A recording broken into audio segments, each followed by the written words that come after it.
I'll just tell you a little bit about myself. Actually, I don't quite know who I'm talking to. Which department? Are you IT? Informatics, mainly Institute of Informatics. Informatics in Estonia means computer science, basically. Yes. Yeah. Okay, well, I used to work many, many years ago at University College London, where I worked in a joint project between the ergonomics unit in the University College London and the computer science department at Queen Mary College in London. And we got on quite well, so let's hope. IT guys are very good. Okay. They did all the difficult, innovative computer side of making computers fun and easy to use. And we did all the psychology stuff, which is actually what this is about. A lot of this is kind of like social psychology, learning from social psychology and how we can be more persuasive as a result. So anyway, I'll tell you a little bit. I'm a psychologist by training. I've got a PhD in human visual perception, and I got my first job in what was then called Human Factors. So it's quite amusing to have come back to somewhere called Human Factors International, but I think it's because in those days, when this company was founded, that is what the discipline was called. It was called Human Factors, and it was very much about working with knobs and dials and making systems safe and easy to use for professional people, soldiers, safety critical systems, and so on and so forth. Yes, I've been working for HFI, Human Factors International, for just over a year now. And before that, I ran with a couple of other directors a user experience consultancy in Melbourne in Australia. And before that, I've done various other what I would call user-centered consulting disciplines like training, communications, management of change, but always thinking about the people side of making things work. Okay, so that's enough about me, and I'm hoping that this is going to work, and we'll go on to the next slide, which it will when I press the right button. Look, we've got quite a lot of material here, and I don't know, it would be good if people discussed stuff as we went along and made comments as we go along. I understand we've got an hour and a half, but if there isn't time, we can do some of the stuff up front and maybe have a look at whether we've got time to do the persuasion and usability methods bit, which is a bit more kind of in-depth and technical, if there's time.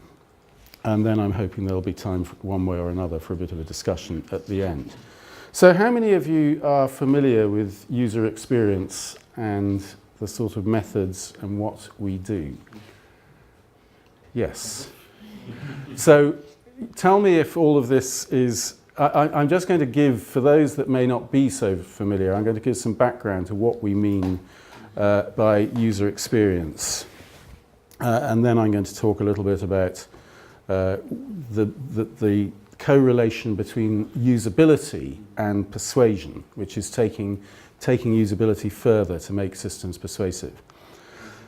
Yes, back in the early 80s when I started work, we were working for military systems. I personally wasn't working for aircraft, but that's the sort of where the human factors discipline came from. People were making mistakes, aircraft were crashing. Was it human error, or was it perhaps the relationship between people and the equipment they were using? In this example, if you always set out an aircraft cockpit with the dials in locations that people will already know, then they are less likely to make errors.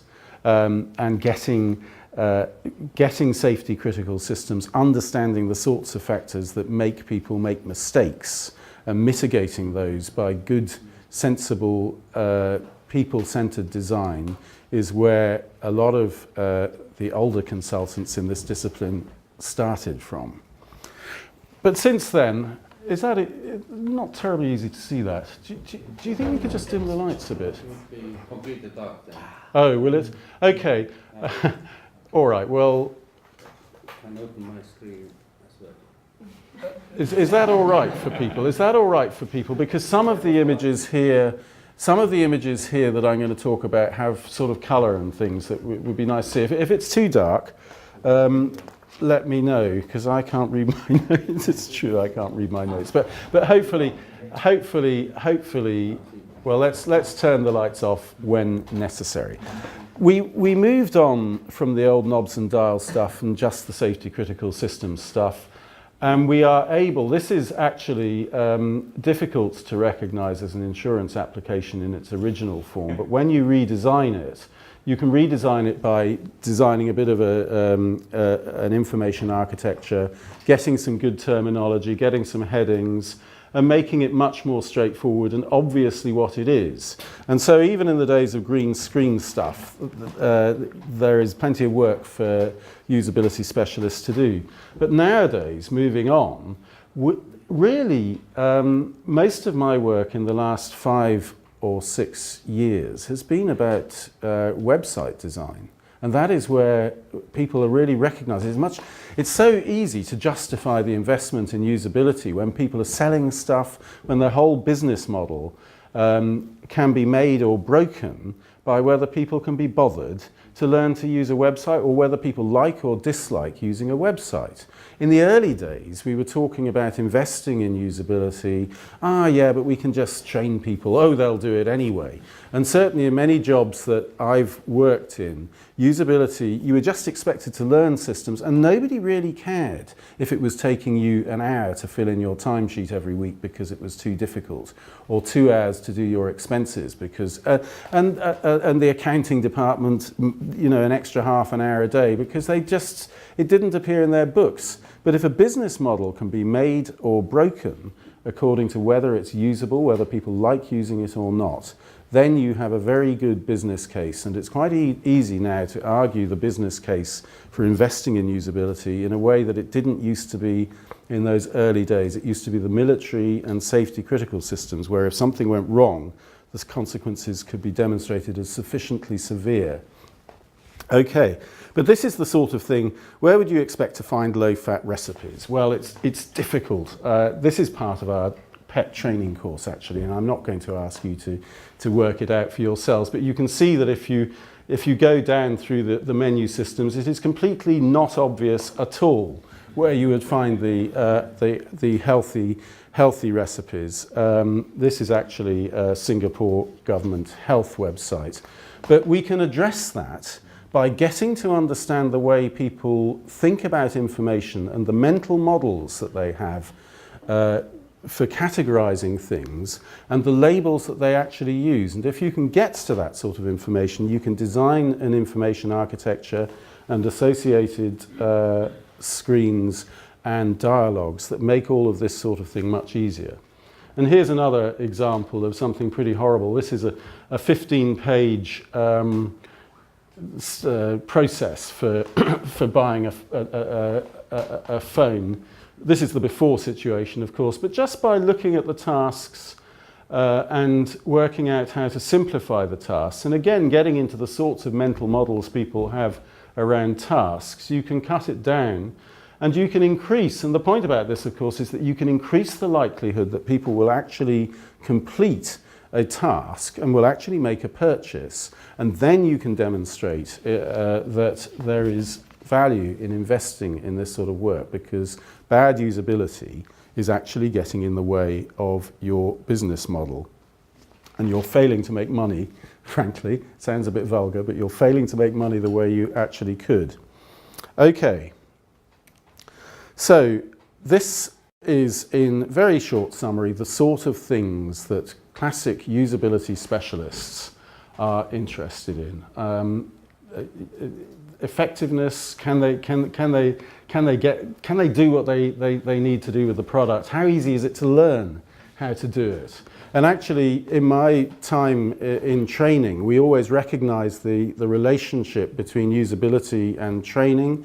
Obviously, the more you invest, and that's another way that you can demonstrate a business case for usability, is if you can demonstrate that the training costs of some complex system are much lower. It doesn't work for the web very often because most websites you really shouldn't need to be trained in at all, but it is one way. Efficiency, how long will you remember how to use it? And what are the sorts of errors that you might make and how can you prevent them? And finally, we're just getting a little bit close to what we're talking about now. We recognise the value of people being satisfied with their work using a system. But in PET, we take that a whole lot further, as I hope I'll be able to show you. Okay, so that's classic usability. Now let's have a look at the relationship between usability and persuasion. And incidentally, I use the term usability, we use the term performance as well, but they're pretty synonymous. They mean roughly the same thing as far as this talk anyway is concerned. Okay, well, we summarize what we mean by these two different directions that you can go in as the can do, which is the usability, yes, I can do it, versus the will do it. Okay, so I can do it, but am I going to buy the goods? Am I going to read the information? Am I going to click on that? I could, but why should I? Persuade me. And this is what we're talking about here. And we distinguish, therefore, the can-do side is the usability / performance design, the classic usability stuff, and the will do, making people actually willing to do it and wanting to do it, is the persuasion stuff. And we do actually found consultancy offerings on science, and there's a huge amount of science that actually goes into this. For those who are interested, I've got a reading list of books by psychologists who are real psychologists. They're not just wacky people who write stuff. They've earned their livings in academia, but have written some fairly digestible books on the science of persuasion, and they're a good read. It's nice when people make the effort to write books that are digestible and you can read on an aeroplane, and you don't have to go back to all the original academic papers, because if you're a consultant you may not have time to do that. Okay, so we found it all on science, and then the rest, the strategy and the validation, this is putting the practice out into the field. Okay, so this is what PET is about. It stands for persuasion, emotion, and trust. But in fact, I'll tell you, we in our PET course, which I teach, explain that trust is the fundamental thing. If people don't trust a website, and we are mainly talking here about websites, although you can apply PET principles in other things. Let's face it, most of this talk is going to be about websites. If people don't trust a website, you're not going to get them to engage with it at all. So anything else, you're wasting your time. But if you can get to the trust elements, you can then begin to build on that and build in some of the persuasive things too. So persuasion is the process of guiding people towards the adoption of an idea, attitude, or action, in particular action. Click on this, buy the goods, by rational and symbolic, though not always logical means. And I would add to that, not always conscious, and definitely not often not rational. So I'm not sure that I would fully, I think the emphasis is a little bit wrong. A lot of persuasive techniques are actually preying on people's irrationality and on their biases and prejudices in a way that is helpful to you. Okay, emotion, a mental and physiological state. We sometimes, again, a lot of our emotional stuff that's going on is distinctly not conscious. We know that we're emotional, but we can't quite understand why we're being in a good mood or a bad mood. We refer to something called affect, and affects can be positive, which are emotions like joy, happiness, awe, and they can be negative, which can be things like anger, boredom, things like that. So this is what we're talking about. We're talking about very often underpinned by unconscious things that affect our mood and affect our behavior in ways that we can't always explain. And trust, which underpins the whole thing, is more simply expressed perhaps confidence in or reliance on some person, organization, or object. And in this case, websites, particularly in the early days of the web, people didn't know whether to trust them or not. My feeling is that people are becoming much more savvy about whether, do you know that word savvy? Much more knowledgeable and streetwise about what they believe and what they don't believe. And obviously that's a good thing. But if you're in the business of persuasion, we're not in the business of deceiving people, but you must make it so that people who are streetwise know that they can trust your site. Otherwise, you're on a hiding to nothing. And just looking at this, we've got the usability on the left and or the performance usability on the left, and the persuasion, emotion, and trust. And we're talking about different parts of the brain. It is the primitive brain, and we sometimes use the term lizard brain. We do in our courses because we like to make things very understandable. But we have evolved to be human beings, but we have to understand that much of our behavior is fairly primitive in nature.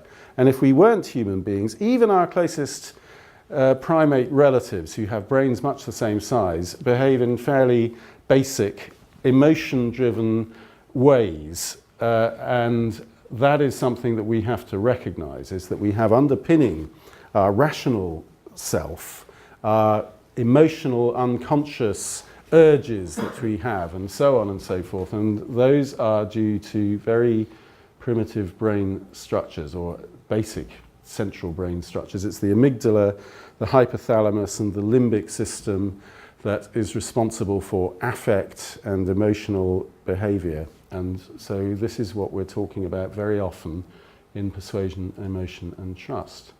Now, this is a little analogy that we have. The Columbia obstruction device was something used by behaviorists in the United States, I think back in the 30s or something. And this little mouse has to cross a nasty grid which has a high voltage electric current. High voltage, let's not get into the physics of it. If he crosses that grid, it will hurt his feet. And so you can vary the extent that it will hurt his feet. And you can vary the extent that the mouse has the urge to cross it because there's something tempting the other side. So let's look at the analogy. If we're talking about usability, we can say that that's like the extent of the electric shock. It's difficult to do this. It's painful to do this because it's just been made difficult. It's difficult to get to the cheese in this analogy. If, on the other hand, we can either reduce the shock through making the system more usable, or we can increase the persuasiveness of the system, so the urge to get to the other. Now look, there are lots of systems that most people would regard as pretty unusable, but people learn to use them either because they have to, or because they really want to. And that, I guess, is the persuasion side of things that gets over the usability problems. We need to attend to both, of course. So, okay, here we are. This is the other side of the coin. I'm desperate to get to the cheese, so I just might cross that nasty electrical device because the cheese smells so wonderful and it's such a great, huge piece of cheese. Or because I've seen all the other mice go to the cheese and I want to be one of them. And there's a lot of that sort of stuff in persuasion. So let's move on here. This just shows the sort of difference of what we're talking about. We've got a perfectly good, quite well designed, the before. This is a medical system where they're encouraging people to take action to improve their health, lifestyle, attitudes and stuff. Perfectly well designed on the left. You can't criticize it from the usability perspective, but you could say that it's rather dull. And it's not necessarily going to persuade people to change their lifestyles. But if you add something like a little barometer device with something that's maybe fun, people can watch that go to the right and say, hey, I'm doing better now, aren't I? I'm going to keep at it. It's going to be a bit more persuasive. So here's a little analogy. This is, the guy can be healthy and lift the weights. But perhaps if we don't persuade him, he'll just be a couch potato and will slouch there, stuffing his face with sandwiches. So what sort of thing might you do to persuade people to lift weights? And I mean, we literally are sometimes talking about this sort of level of persuasiveness, not in every case. But that is the sort of way that you can persuade people to do things they might not otherwise want to do. Now, that's the difference, and I'm sure that you've got the idea that you can either concentrate on, look, you can either concentrate on the usability alone, or you can concentrate on the persuasiveness alone. Of course, as practitioners, we work closely in harmony. The people that are into persuasion come to good design with their usability counterparts in a perfectly harmonious manner, although there can be tension. And there are examples where persuasiveness and usability go completely counter to each other. I've got one particular example here which demonstrates that point. Sometimes you don't want people to find the system as easy to use as you might. Other times, making a system easy to use can be part of the persuasiveness, but not always, and that's the point.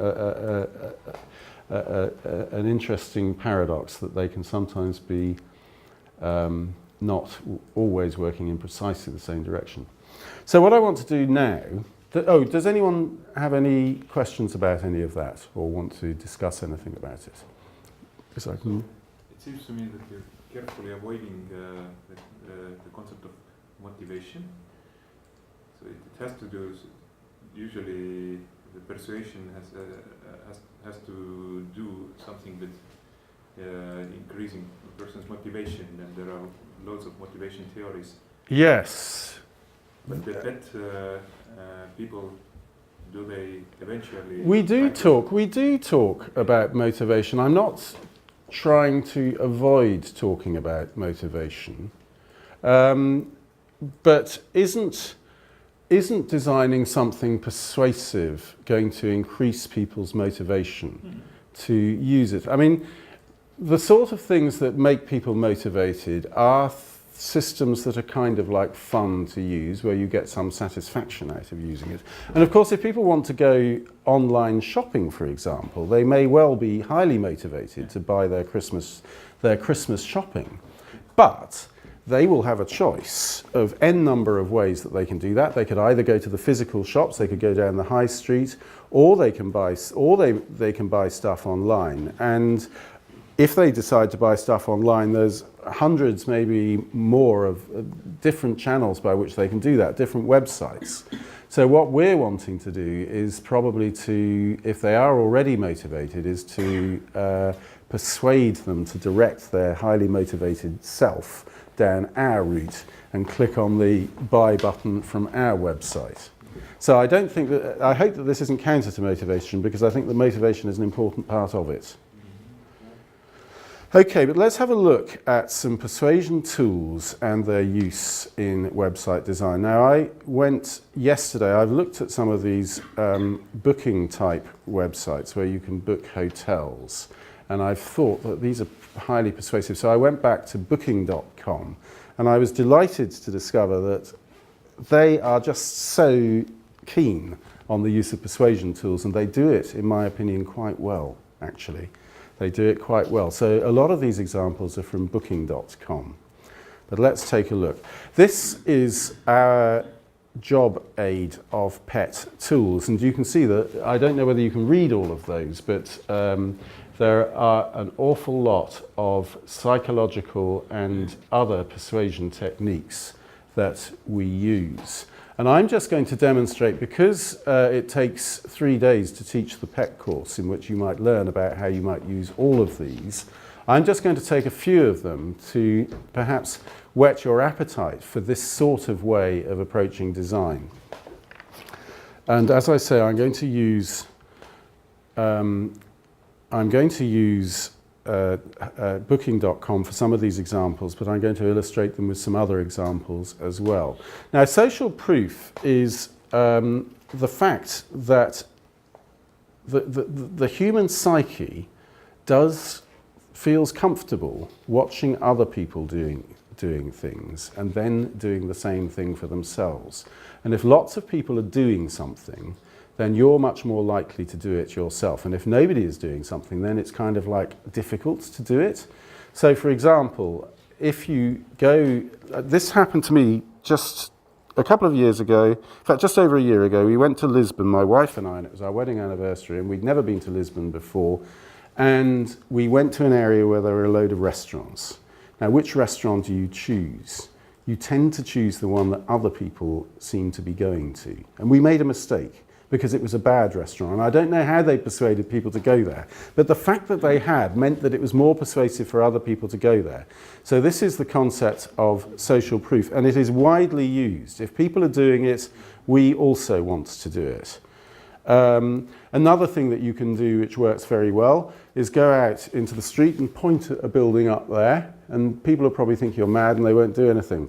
But if 5 of you point at the building up there, it's almost irresistible for people to walk past and not look up at the look, what are they looking at? That is social proof, and it's a powerful psychological phenomenon. So I think we might need to dim the lights a bit here. Do you mind? Sorry about this. Let's have a look at the Booking.com website. Well, we've got various areas of social proof here. Look, we've got score from 1,401 reviews. My goodness me, there must be a lot of people interested in this one to have written that many reviews. Oh look, the latest booking was only 12 minutes ago. So goodness, not only have loads of people looked at this, but they've done it just 12 minutes ago. And look, there are 24 people currently looking at this hotel. So now these are powerful, and they do work as well. These aren't just lies. I looked at this site several times, and the numbers were changing all the time. So this is dynamic. It's making use of real information, and it is highly persuasive stuff to know that all these people are looking at this particular hotel. Makes you keener on it. Perhaps we can put the lights back on again. I'm sorry about this.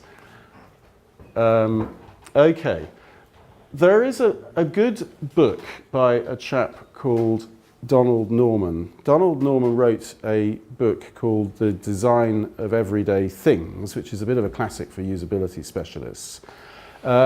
Some of it's a bit dated. I read it again recently, and I felt that some of it was a bit dated, but nevertheless it gets to the heart of some of the things that usability people have been saying for years, which is if you can't use something, it doesn't mean you have to apologize. How many people say, look, I'm really sorry, I'm finding this difficult to use. I'm really sorry. Why should you be sorry? It's been designed badly. If you're finding it difficult to use, Donald Norman refers to things like the packaging on biscuits, where you can't open the biscuits or get that plastic off the toothpaste. It's because somebody hasn't put the effort to design it so that you can.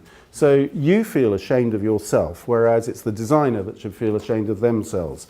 So if as human factors people we can't design stuff properly, we should feel deeply ashamed. However, he's written this other book, which I absolutely loved reading. It's more recent, and it's about human emotion and how you can appeal to people's emotions at different levels. And he describes 3 different levels. The visceral level is like the lizard brain. This is the basic instinct. We like bright colours, we like curved things, we hate things that smell horrible, we are frightened of threatening situations. This is the fight and flight, basic instinct kind of stuff. He also refers to the behavioural stuff. We design for the pleasure of actually using something well. Now that is the classic usability stuff. If you're designing at the behavioural level, you might have always been doing that if you're a usability specialist. And he also distinguishes the reflective level, and that's the human level. That's the understanding. That is the highly conscious reflection of yourself and what it is that supports your self-image. This is the sort of thing that makes people buy iPhones and stuff because they want to be the modern guy, although actually there's visceral and behavioural aspects of iPhone buying as well. But anyway, these are the 3 different levels, and it's a good read. We like smooth and curvaceous objects, amongst other things. I'm not going to go through all my examples. Anyone who's coming to my talk tomorrow, I've got some more. And one of the reasons why we like that is because symmetry and smoothness are kind of like reflect. Do you know, we like symmetrical faces and beautiful people, conventionally, viscerally beautiful people are highly symmetrical. And this is due to a sort of basic instinct, which is to do with the fact that cells divide in their early stages symmetrically, and if they don't, it means something's wrong. So if somebody turns out asymmetrical for whatever reason, they will be, you know, perhaps this is, look, I'm talking at the very basic gut instinct, and it doesn't reflect my own views, but they, you know, you're less likely to mate and be successful in getting your genes into the next generation if people are not symmetrical. And it's as simple as that. It's really basic stuff. And the same thing with bright primary colours. Peacocks mate with other peacocks who have bright primary colours. There are basic instincts that go on in our liking of these sorts of things. So if we could have the lights out again, because this one is, basically, this isn't the most viscerally appealing website that you can imagine, but it has been designed to make very good use of nice, smooth, curved boxes, not sharp boxes mostly, nice use of colour, nice use of images with nice visceral colours in the images. And the lizard brain likes this, and there's a strong aesthetic appeal. So Booking.com is doing quite well on that score as well. So that's another thing, visceral appeal. Okay, thank you. Now, here's another persuasion. That's two persuasion techniques. We've had social proof and visceral appeal. Here's another one. I'll just ask you to have a look at some of those. We asked people in the PEC course to try and stop reading. I'm not going to ask you to do this exercise because it'll take too long today. But we asked people to stop reading halfway down.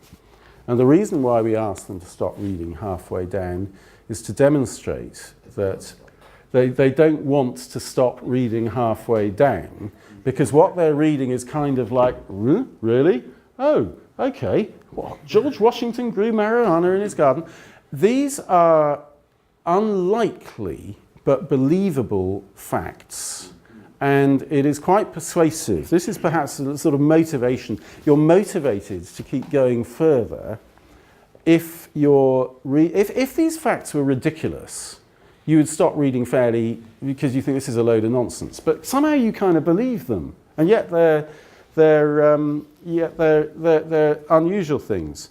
And we call this dissonance. And if you can introduce a bit of dissonance into your design, that is good news. And of course, people like to state things.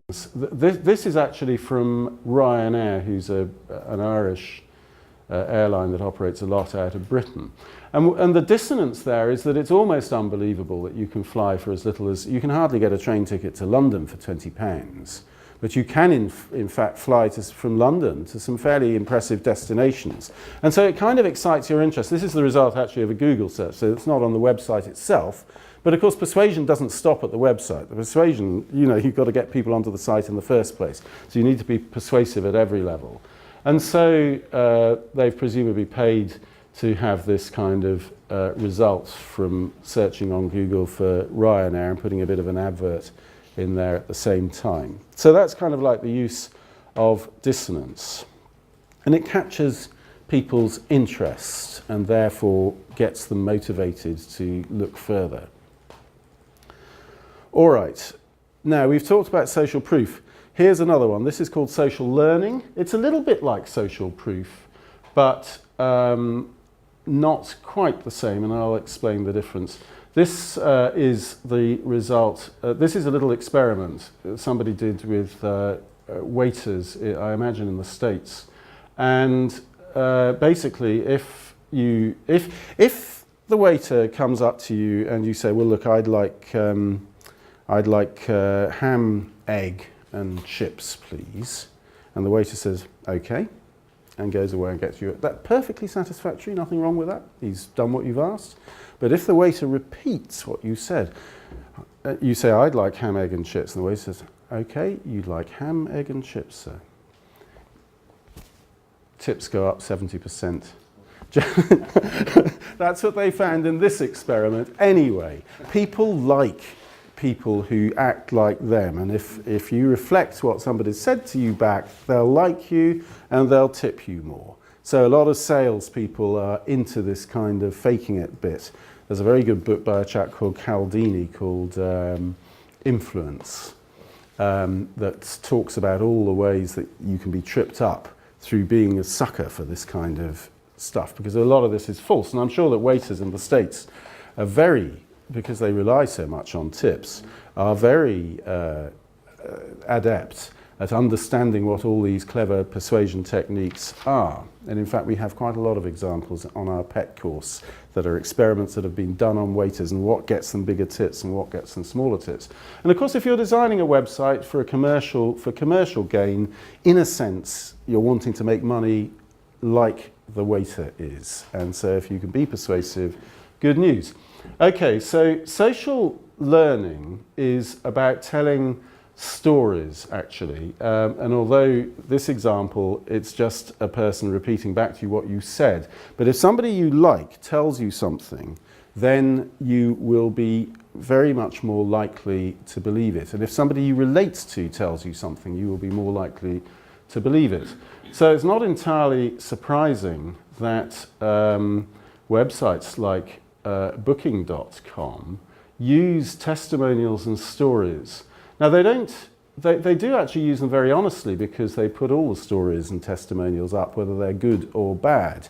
And there can be a bit of a fuss from if hoteliers and people that run bed and breakfast and guest houses get bad reviews, they can believe that people are going to those hotels with under the pay of maybe perhaps their competition. But they are very compelling. So when you read something like "We stayed for 2 nights in Tallinn and it exceeded our expectations," that will be a powerful way of demonstrating that it's a good hotel.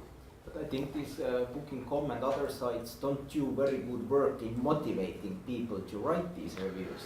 Okay, I get this reminder email after a week of staying. That's right, and you probably, as a result, there's a particular type of person who actually writes this sort of review, and whether you believe that or not will depend, you know. But I do know that my wife, I'm not so keen on reading everything about it everywhere, but my wife reads these things avidly and makes a decision based very much on this sort of information, the word of mouth. And this is a channel that simply wasn't available. People didn't ring each other up and talk about hotels and broadcast it to the world, but now they can. And they can punish hotels and other things if they treat them badly in a way that they couldn't before. But it's a very, if you can relate to the people, then this is a very compelling thing for you. Okay, so that's another example of a persuasion tool, and we call that social learning. Here's another one, the power of relativity, the contrast principle. My company did some work with the AAA, which is an Automobile Association of America, and it's a breakdown. It's basically a breakdown service, but like a lot of these things, it does far more than just it sells insurance and, oh, I don't know, holidays and all sorts of things that go well beyond breakdowns. But basically, if you're thinking about a breakdown service, you probably don't know quite what it's worth. What is it worth? How much is it worth to spend on a breakdown service? It's not like going and buying a cup of coffee in the street where you know what a cup of coffee costs in one place and then the next place. You probably don't know. So you have to make some sort of judgment as to whether it's a big cost or a small cost. So if you present your cost of joining the AAA as being huge by comparison with other things you might want to spend your money on, then lo and behold, that won't be a very good persuasive message. But if, on the other hand, you can talk about it in terms of things that you do every day, like the cost of a cup of coffee, or the savings that you get through discounts, and that's the cost of it every day, then you can somehow make it look like a very low cost, and that's a powerful persuasive message that people use a lot. And there's a lot of this sort of stuff going on. I mean, indeed, There's another related persuasion tool called anchoring, which is if you anchor a price in somebody's mind, like, you know, when you go to Morocco and you buy a carpet, they will try and anchor a very high price and you will anchor a very low price. And regardless of what the carpet is worth, if you get it half price, you think that you've got a really good deal. And in Britain, supermarkets do this with, for example, wine. The wine that is sold at half price flies off the shelves. And nobody really knows that it's half price at all. By law, they have to have sold it at the full price somewhere. But what they do is they find some obscure supermarket in the north of England and sell it for 1 month and nobody buys it full price. Then they can say that it's half price. And lo and behold, it flies off the shelves. Very powerful persuasion tool and something that you use on websites a lot, as in this example. So, for example, we've got, we don't really know the cost of the Tallink Spa and Conference Hotel. You might, but I don't, because I don't live in Tallinn. But you can see there are absolutely fabulous reductions there. It must be a very good deal indeed, because look at the real price and look at the contrast and what I can actually get it for. That is the contrast principle powerfully demonstrated in operation. And there's more. Let me just move on and see what, oh yes, that's it. Yes. You can see, I've just ringed those things, but let me move on. This is another persuasion technique called the feel-good principle. The feel-good principle is not about actually sort of feeling good because you've had a drink or you've had a great cup of coffee and you're stimulated. It's telling people that it's telling people what they, in a way, it's telling people what they want to hear. It's making people feel good about themselves and decisions that they might have made. So, for example, I've seen websites that say, look, it's okay to have gone bankrupt. We're here to help, you know. Yeah, it's okay, I've gone bankrupt, they're telling me it's okay, so I feel better about myself. Or attention deficit disorder, I've seen a hunter in a farmer's world. You know, you may feel that your behavior is odd, but actually it's normal if you look at it like this. So feel good is making people feel good about the way that they behave. And websites can do it by doing this. Look. This is outstanding value for money. If you go for this deal, you can feel perfectly comfortable with your decision. This really is a very sensible decision to make. And so you can feel good about yourself if you go for this deal. Okay. I think we've got another example of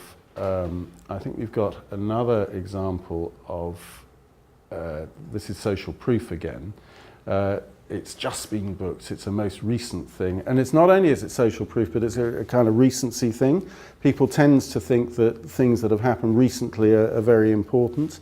And so if you can persuade people that, look, there are people buying this right now, that's going to be persuasive. What else have we got? We've got, oh yes, scarcity.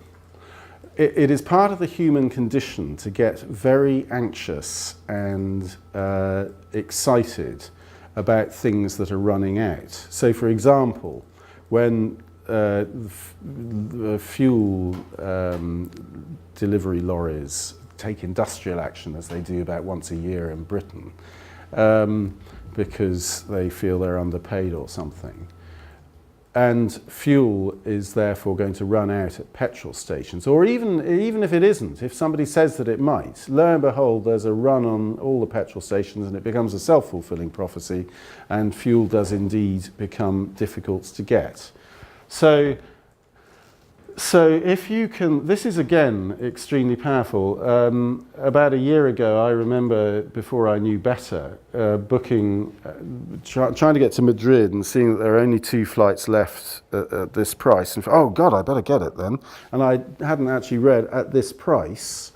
I thought it meant just 2 flights left, and I had to go there on that particular day because I had a client meeting. Lo and behold, it all becomes desperately urgent and important to click that button and buy the thing right now. So the scarcity principle, the only 2 left, makes the whole thing become more and more urgent. Here we are. Now this is an example of where this sort of persuasion tool could be considered to be in conflict with your classic usability, because of course in classic usability work it would be ridiculous to offer people all that space where they can't even select it because it's sold out. But in persuasive terms, it is much more powerful. And this is the thing. It isn't actually the purpose of a website to be easy to use. It's the purpose of a business model that has a website underpinning it to get people to do what you want to do with the website. And it doesn't matter if that right-hand display there, which has all those ridiculous sold-out things, is more difficult to use because it's more distracting. If it is more persuasive, then that is good website design from a pet perspective. And it's as simple as that. So there we are. Usability and pet can sometimes be in conflict, and that's an example. Okay, this is the oldest scarcity principle thing in the world, I know, and it's used, of course, in conventional advertising. This is EasyJet. You know, the summer sale ends at midnight tonight, so you better buy it quick because the sale will end. So it can be a time-limited offer as well. All right. Here's another. Oh yeah, this is another scarcity thing that we present. This is an old experiment that was done back in 1982, and basically it was looking at people who were speculating in beef as a commodity. And if in countries like Australia and I guess Argentina, I don't quite know where this was, if the weather is dry, then the amount of beef that will be produced. In Australia, this is definitely the case. If they get rain, then the farmers only have to let the cattle roam and they all get fat and masses of beef is produced. And if it's dry, they have a very sparse year. So the weather affects the price of beef. And by bad weather, I think that means dry weather. It's not what it means in Britain, and I dare say it's not what it means in Estonia, but it does in Australia. It means dry weather. If the speculators knew that the weather was going to be bad, they would be prepared to pay twice as much for the commodity. But if they knew that if they thought that nobody else knew that the weather was going to be bad, that makes it even more exciting. This is scarce information that we're getting, that the weather will be bad. And we've got an example here in Booking.com. Hotels at half price subscribe to secret deals. There we are. Subscribe to secret deals. Join the club. And that's two things, actually. It's partly people like us joining our club, but it's also you will get to know about things that other people don't get to know about. So it makes it even more relevant to you. So get in on the secret, it says down there. I thought that was quite interesting. I haven't seen that persuasion tool used so obviously as in this example. So I was quite pleased to go and look at this. I actually looked at this just a couple of days ago, and it is amazing how many of these persuasion tools this particular website is using. But my feeling is that if they weren't, they wouldn't be a successful website. I think that the great news for usability people and for persuasion people, or let's call us user experience people for the sake of argument, is that these commercial websites know that they have to invest in all of this, not just usability but persuasion. You can be sure that this hasn't cropped up by accident. It's because they will have a large team of people spending their entire time thinking about how to make this a more successful website, because the whole business model depends on it being successful. And I happen to know, because we're trying to get some work, or indeed we have got some work with a hotel group, how annoying it is for hotel groups to have their own websites and they're just not being used to book hotels because these sites are so successful. And do you know what they told me? I was amazed when they told me how much percentage. Do you know what they charge as a percent? If you spend 100, let's round it down. You're unlikely to get a hotel for £100 a night in London, but if you did, guess how much would go to booking.com or hotels.com? £25. 25% of the takings goes to these companies. So they've got money to spend on this, and they are spending it quite well, in my opinion. I was impressed. I was impressed. A lot of websites are not as impressive as this in terms of their use of persuasion tools. Let's just do one more. This is the power of the free, and it's actually about, I mean, you know, everybody knows that free offers are good news, but here's another experiment. A guy called Dan Early, who's written a very good book called Predictably Irrational. Now, the chocolate at the top is a Hershey's Kiss, I think it's called, and it's a fairly average, probably rather sickly by European taste. It's an American chocolate, and everybody knows that Lindor, the Lindt Lindor, is far superior, which is why if the Hershey's Kiss costs 1 cent and the Lindor, the Lindt Lindor costs 15 cents, people know how much better the Lindt chocolate is, and so they'll buy it. So 73% of people normally would be perfectly prepared to pay 15 cents to buy the chocolate they like rather than 1 cent to buy the chocolate they don't like much.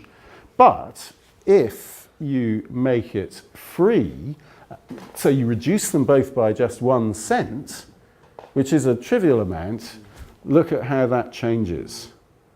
So 69% got the chocolate they didn't really want that much just because it was free.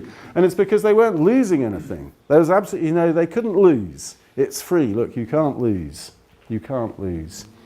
And of course, this is a comfort, isn't it? I mean, it's a fairly obvious thing, but it's a comfort. If you have free cancellation, you guarantee yourself that if you don't want that hotel, you don't lose anything.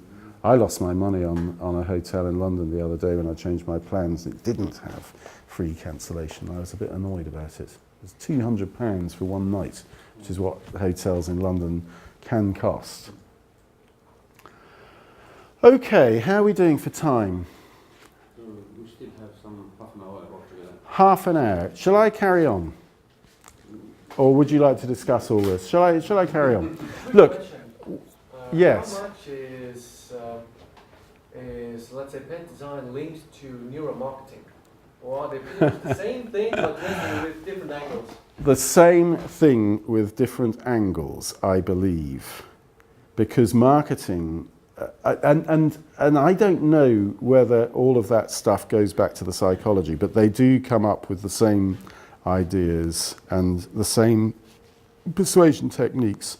And in fact, you know, although here we're talking about website design, once you've done the PET course and you get into this sort of stuff, you can't look at any advertising campaign without thinking, oh yeah, they're using social proof there, or oh look, there's a bit of dissonance going on there, or some other one of the PET tools. You spend your time looking at the, oh yeah, I see what they're trying to do there, trying to look at how well they're using persuasion in all sorts of walks, television advertising, hoardings at the side of the road, obviously websites, because that's what this is aimed at.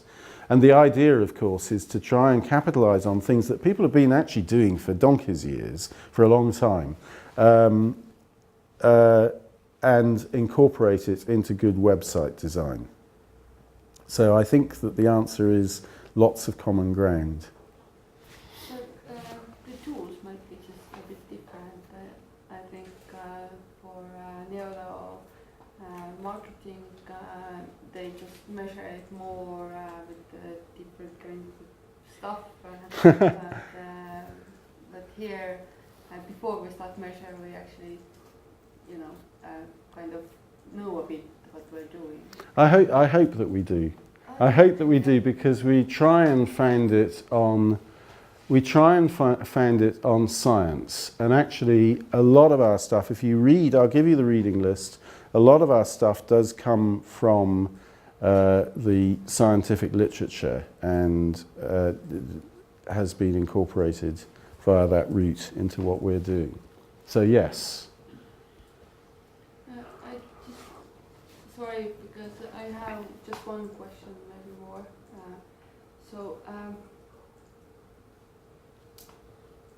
How much does the persuasion part differ from in different cultural areas? I mean, if you have lived with the rain most of your Yes. life, and when you have lived in the sun most of your life, do the same tools apply? Do you know, I think that a lot of them do, to a surprising extent. I mean, HFI is a remarkably multinational company, so I'm doing a lot of work in South Africa at the moment. I spend about half my time in South Africa, and we apply these persuasion tools. And certainly, I mean, at the moment we're just redesigning the online systems for a very large South African bank. And so far, the suggestion is that the persuasion tools we would use in Britain or in America or in India, where a lot of my colleagues work, are just as effective. And you know, things like the sort of visceral responses to things apply to pretty much everything. And things like social proof apply cross cultures. But there will be some, and I can't think of, maybe humour. Because humour is different, and I mean in Britain we do a lot of advertising with humour, and I don't know whether other countries do. And also I don't know how effective it is. People believe that humour is very effective, so if you have a hilariously funny advert for beer, people will go and buy the beer. But are they concentrating on the persuasive messages of the beer, or are they enjoying the advertisement? And actually there's no point in putting a humorous advertisement out, really, unless it's also persuasive. You might win some advertising awards, I suppose, but that's not the real purpose. Okay, so let's get on and have a look at persuasion and usability methods. I'm afraid this is a bit drier than the last bit. This is our methodology for doing something that we often do. This is one of the most popular things that we do, which is to do a high-level structural design for a website, which is to say, it's not, if you've got a large website like an online banking website, you don't design everything, but you design some of the most usability consultancies do this. They design 8 to 10 screens, they show what the information architecture is going to be like, and they show how the design is going to work, and they say, go away and do this with the rest of your website. And I'm showing you this just to show how we work in parallel between the stuff that we're doing on usability and the stuff that we're doing on PET, and to talk about some of the things that we do, in doing this work. Can you give examples how these two sides come together in personas and scenarios? Yes, I can. Personas and scenarios is a very good example, because do you know what personas and scenarios are? Yes. Yes. Okay, well, they're there to bring to life the target audience that you're aiming your system or website at. And so the persona is like a representative, somebody that you can relate to, Joe the barber, or something like that, and Joe the barber does this, this and this. And the scenario, of course, is the stories you tell about Joe, and we've already talked about the power of telling stories, and that's why scenarios are compelling. They bring things to life, and they give you a common language so you all understand what this persona doing the scenarios is. But the PET persona has much more emotional content. So I think I've got an example somewhere here of a PET persona, and we'll get to it. And so it will just have more emotional content about the person and the sorts of things that will persuade them than a conventional usability scenario, which is much more concerned with just work that people are doing or interactions they're having with a system. So there's an example. And we do say synergy and cooperation lower down, and I hope that we live by that. But look, let's start off at the front end here. The first thing that you want to do, both as a conventional usability consultant and as a pet person, is to get to understand the business. What is it that this website is trying to achieve in business terms? And in order to find that out, you go and talk to various stakeholders who understand the business model or whatever it is that they're doing. And you would do that whether you're a usability person or a pet person. But if you are and then as a result of that, you'll get some of your initial ideas. We actually do a little bit of design work up front. I sometimes think that we shouldn't, because I think there's a danger of there's a danger that you get your mindset into the work that you've done right up front before you've even consulted users, and get a little bit, into your own design ideas, which is not what user-centered design is about. But that's another discussion for another day. But we do this, I can tell you. We talk to stakeholders, and then we come up with some design ideas, and we come up with some persuasion ideas. But the important thing about this actually is that what we do, and I think what a lot of websites haven't fully thought through, particularly government websites, where they don't quite know why they've got it's not quite as bad as that, but they don't quite know why they've got a website. They've got a website because they've got to have a website.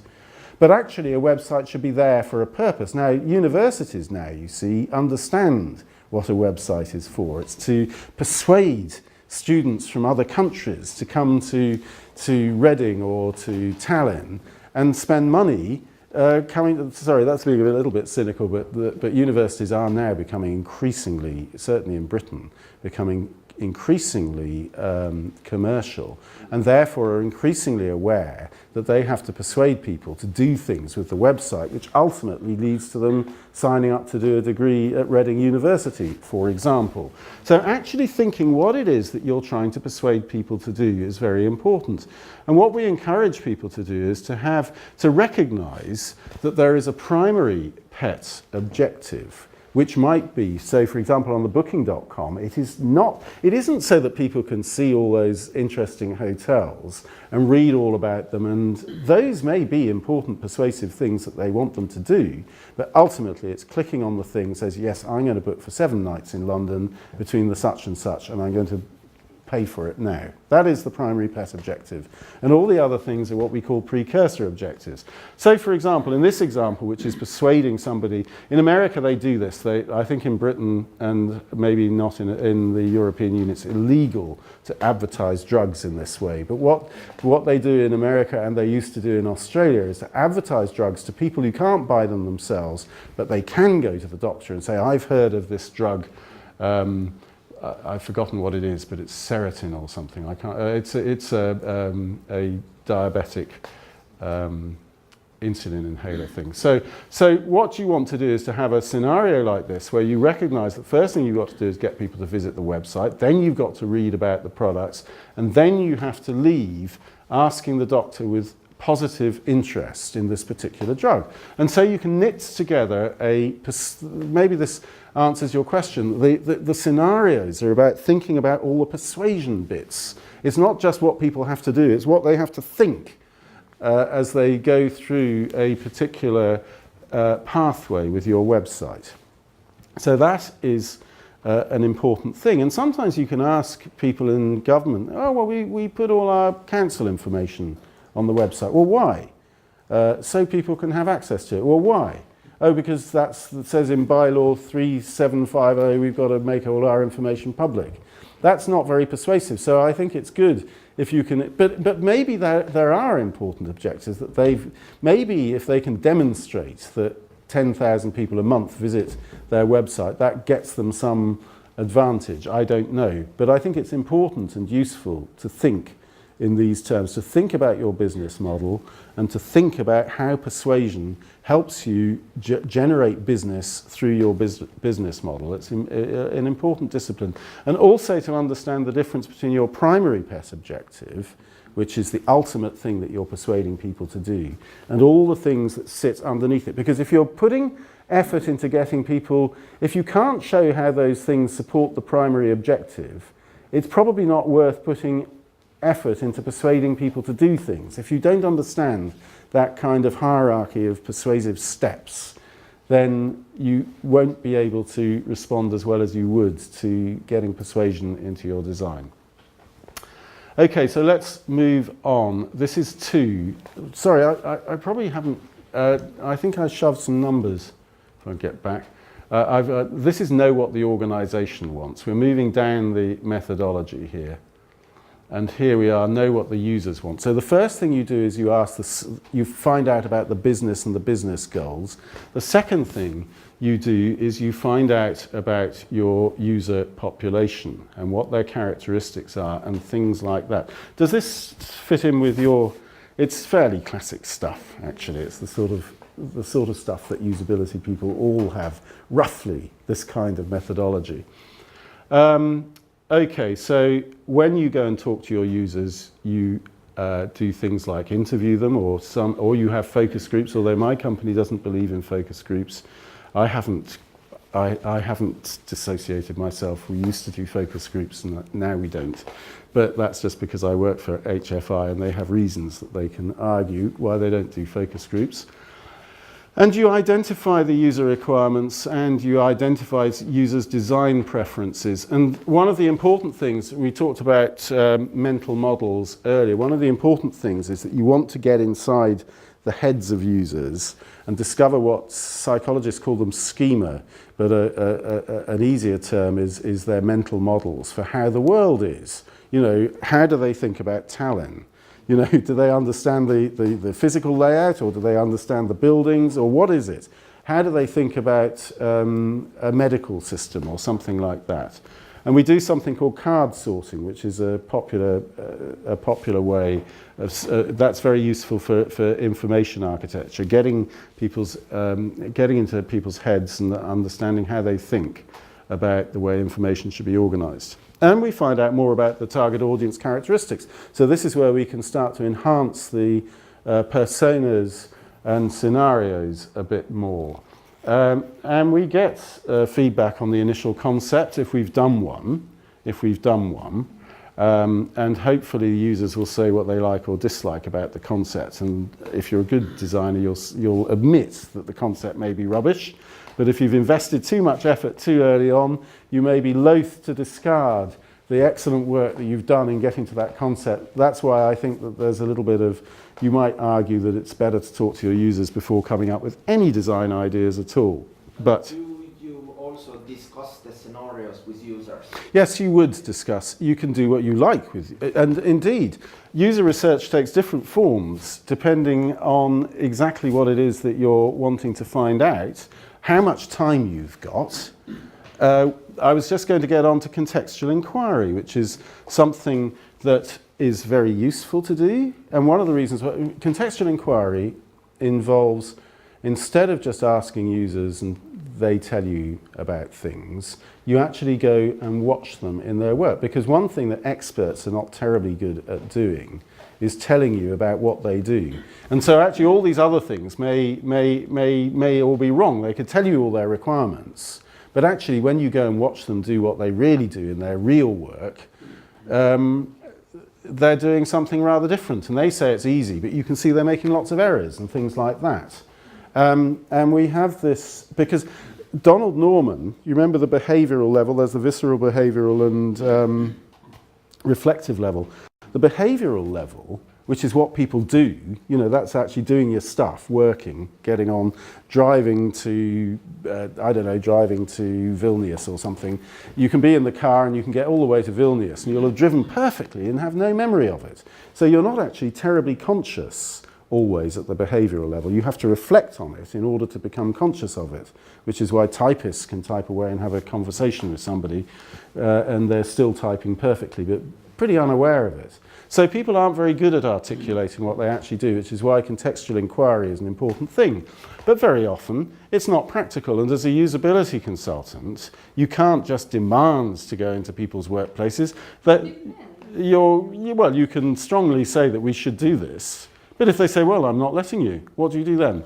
I'm not going to do this job. No, and when we just say that we go to interviews, but we would like to just see their place. Yeah. And then if you go and make this interview, then this person is like more interested about showing some Yes, stuff right then. because they cannot describe what they're doing. But you know, in my early work in the military, we used to do a lot of design, and when you could, you would get on board a ship and actually observe people looking at their radar screens and making decisions about little blips. When you could, you'd go out on a military exercise, but often you couldn't because the practicalities, you know, it isn't that straightforward. I've been on military exercises and it is very good. It's very good partly because you can actually see what people are doing, but also because people are at their most enthusiastic when they're actually doing it and are much more inclined to tell you about their experiences.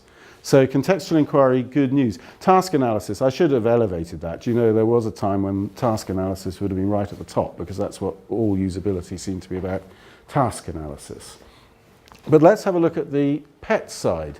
One of the things that we believe is that it's quite difficult. People find it very difficult. If people find it difficult to articulate at that behavioural level, at the emotional level, they are unlikely to tell you unless you do an interview in a particular kind of way. But what we do is we do the interviewing and we try to get to drives and blocks. Now, drives are things that will motivate people. There we are. We can use the word motivate people. And blocks are the things that get in the way of people wanting to do things. So we discover their drives and blocks or their motivations, and we try and design to reinforce the drives and to mitigate the blocks.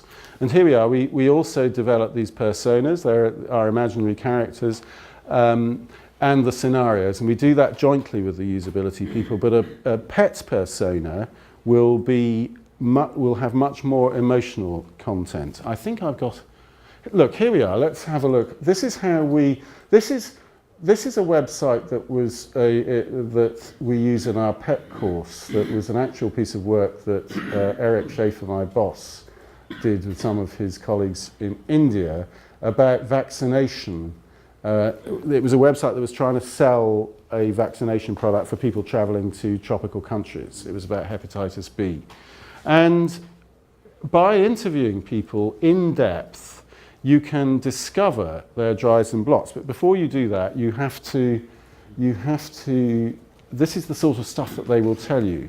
And we just use these as notations. We talk about feelings, which are the little heart symbols, and beliefs, which are the brain symbols. And people, if you interview them in the right way, will begin to divulge their feelings and beliefs. Okay. How much before the interviews you do this cultural probe stuff, so the people actually are going to say anything for you?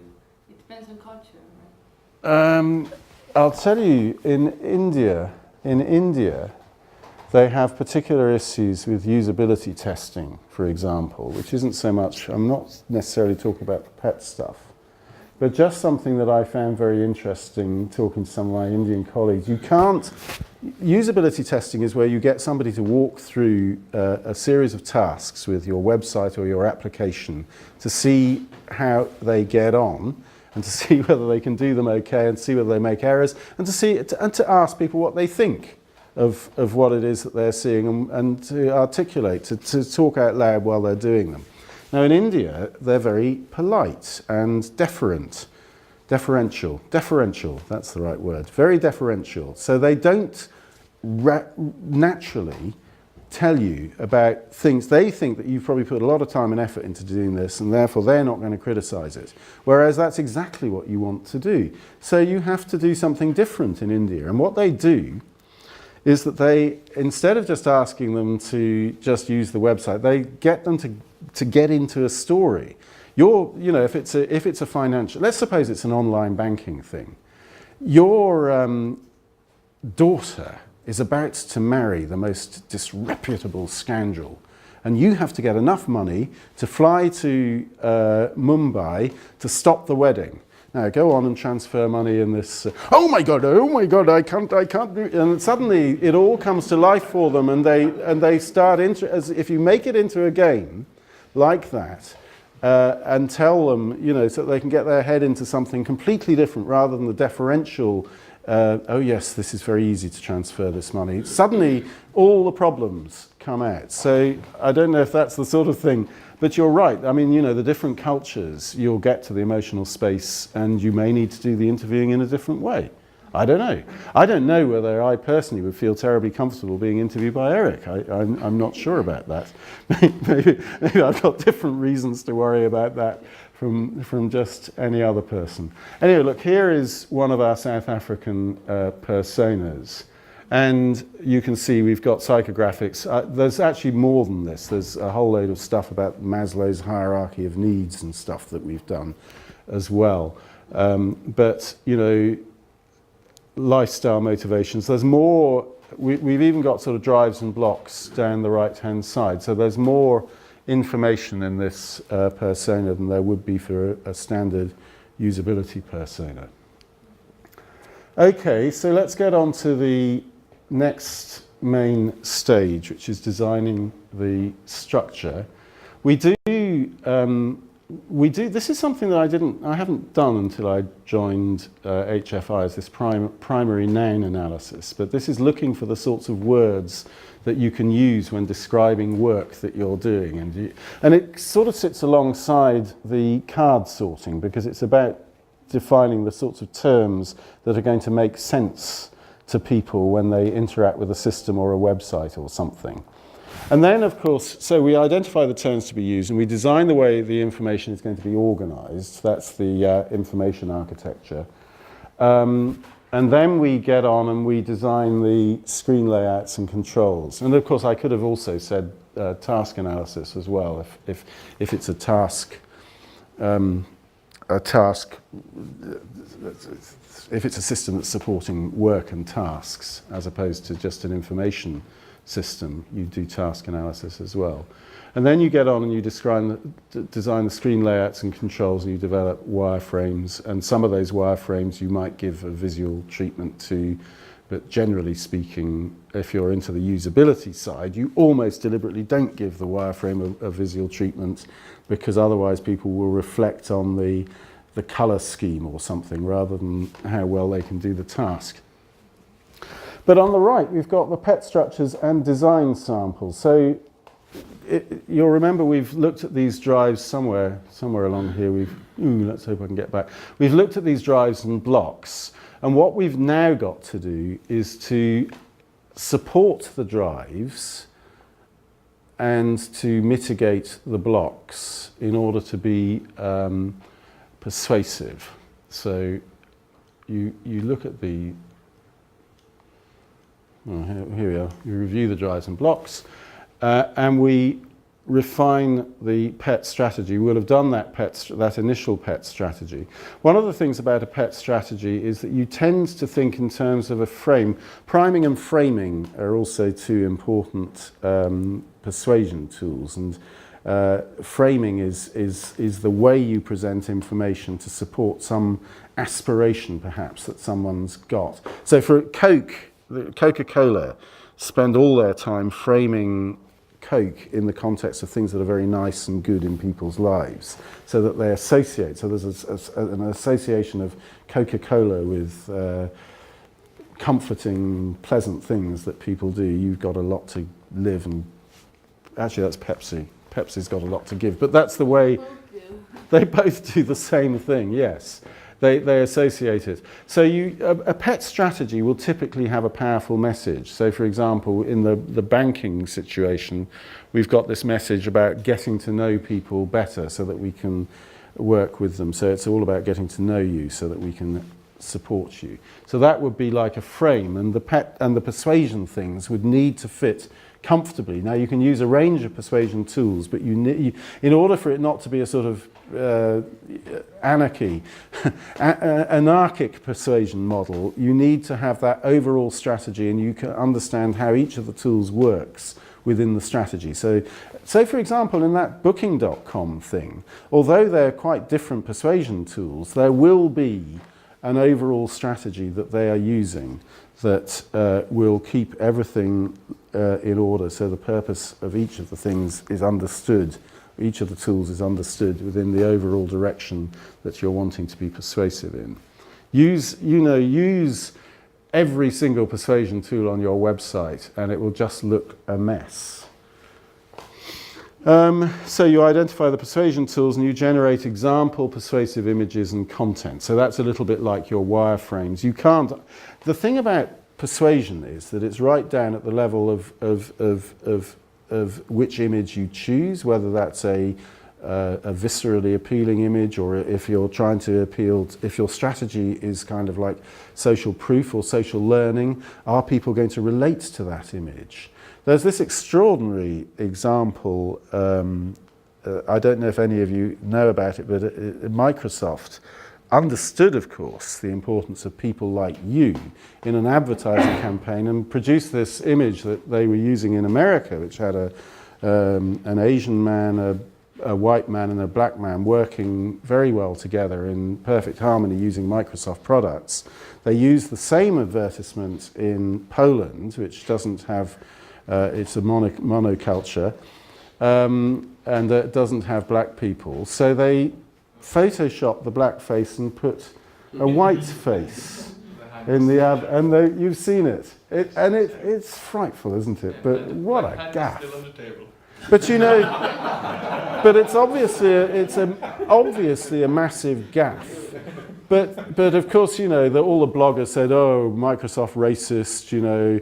Not really. They were just adhering to a principle and doing it badly. Very, very clumsily. They would have done much better to have got a Polish picture with real Polish people, and then nobody would have asked any questions. It begs the question why they didn't think they needed to replace the face of the chap from Southeast Asia. I mean, it beggars belief. I wonder what people thought about what goes on in Poland. But, so look, you're talking about actually choosing the images that you use, and you're choosing the content and the messages that you're right down at that level. So you need to provide examples. Okay, this is just an information architecture and how different usability people lay out their information architectures in different ways, but that's, you know, it's just a hierarchy of content topics organized into categories, and we use card sorting to get to the mental models that allow us to do this. Incidentally, I tell anyone that if you cannot one of the things that I tell people is that you, unlike conventional engineering, or even to some extent software engineering, you can't engineer usability in quite that way. You can't work from fundamental principles and guarantee that something will be usable. So in the same way, I would suggest that anyone who takes the results of card sorting and simply does some sort of analysis and says most people do junk, junk, therefore we're going to design it exactly how the card sorting said, are not necessarily going to get it at all right. Everything that you do as a usability consultant is like blending things. You get the evidence.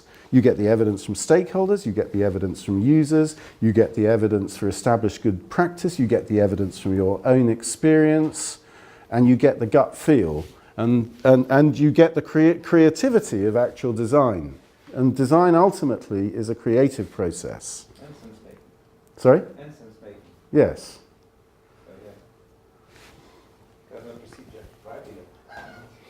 So what I would say, you cannot just engineer. I mean, you can call yourself a usability engineer, and and that means that you're, to some extent, engineering things from principles. But ultimately, it's going to involve expertise and just plain good old-fashioned know-how. So, all right. Well, this is it. User interface structural design. This is validate, refine, and deliver. One thing that, as usability consultants, we should always do is test. Because the fact that you can't engineer usability means that you have to discover ultimately whether things are usable by trying it out with the people that are supposed to be using them. And so we always do this validation testing, nearly always. We should always do validation testing. You can test, in my experience, actually you can test with about 5 people and you get a wealth of useful things that you need to change just from going to 5 people. We typically test with between 10 and 20, but the fact of the matter is after the 10th, you're beginning to get bored. I don't know whether you get bored, not because the people who are doing it are boring, but because they come up with the same things. And you know, it's a diminishing return. It's a diminishing return. The more people you use, the more you get the same thing cropping up. And that works in every field of consultancy, actually. Sometimes even up to the 3rd person, you already get some things like. That's right. And with 5 persons. If your system is very bad. It only takes one person to say that it's rubbish. Yeah, But that's what the right testing is. I mean, right usability. There's a book called Don't Make Me Think by, I've forgotten his name now. Steve, yes, that's it, Crook. And I think, is it he that says, if you can only get one person, that's a whole lot better than nobody. Yeah. And that's right. You have, as a usability person, you actually have to work with what you've got. Okay, so you can observe people testing and you can measure their speed and accuracy, and you can ask them to talk out loud. That's something that we always ask, is tell us how you're getting on. We want to hear everything that you have to say as you're working along using this website. And you can ask their opinions, their likes and dislikes, but you can also interview them for their emotional reactions. So when Eric, in that video clip, when Eric was interviewing those people, what they were actually, their stimulus wasn't them using the website, it was them being shown somebody else using the website. And the reason for that is that if they're using it themselves, they'll concentrate on the tasks rather than the emotions. So that's another difference between the sort of thing that conventional usability people and PEP people might do. And then, of course... Do you also do this like emotion or feeling cards sorting between different designs? I haven't done that. But I think that you could. There seems to be... We used to do something called a PET test. And I think that some of our consultants are still doing it, where you ask people questions about, that's much more like, just asking people for their likes and dislikes. You ask them questions. And there seems to be 2 schools of thought. One is that you can't get to people's deep emotions just by asking them whether they felt good or bad about something. You have to go through this interview process. And you have to be careful. If you don't do the sort of in-depth, emotionally focused interviewing, you have to be careful about what people tell you, because there's something psychologists refer to as confabulation, which isn't lying because you believe what you're saying, but what you're saying isn't necessarily the truth. And so, for example, I did some work recently on a mobile phone for the older demographic, and we had all these, it was produced by Fujitsu, we had all these older people who, about my age, some of them were about my age. I suddenly realised I'm getting there now myself. All these people coming in, and one of the things the company we were doing this for, Fujitsu, wanted to know was whether people would actually buy one of these things. So we did dutifully ask them, well, we went through all the testing and, oh yeah, we like this phone. Okay, well, would you actually go out and buy? Oh yeah, we go out and buy one. But whether they really would or not is another matter. They're going to tell you they are. So, and in the same way, you can ask people about their emotions just by saying, well, did that make you feel happy or sad? They won't necessarily, you've got to be a bit careful. And so you could do, the PET test, I think, was much more like a usability test, in which you went through things and saying, did you like this image or not? Or did you like this message? And the extent to which people will tell you the truth, they'll want to tell you the truth, but the truth may not even be known to them, so how can they? I'm not sure. But how did you find out that whether they are going to buy the phone or not? Did you We never did. Well, the phone hasn't been released in Europe yet. They've started to release it in Japan.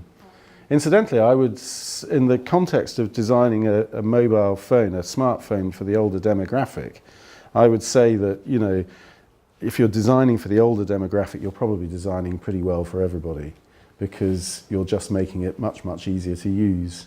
And smartphones are not terribly easy to use. And I'm happy to demonstrate, I think I've got my phone with me somewhere, happy to demonstrate some things that are fundamentally wrong with my phone. Even though it's a popular phone and people say how wonderfully easy to use it is, what they mean is that they like having this phone and they like the phone. And so they're going to tell you that it's easy to use, but in fact it isn't all that easy to use. Okay, so then you do your final revisions. And I think we're just about at the end. So, thank you. Any more discussion? I think we're just about on time as well. That's good.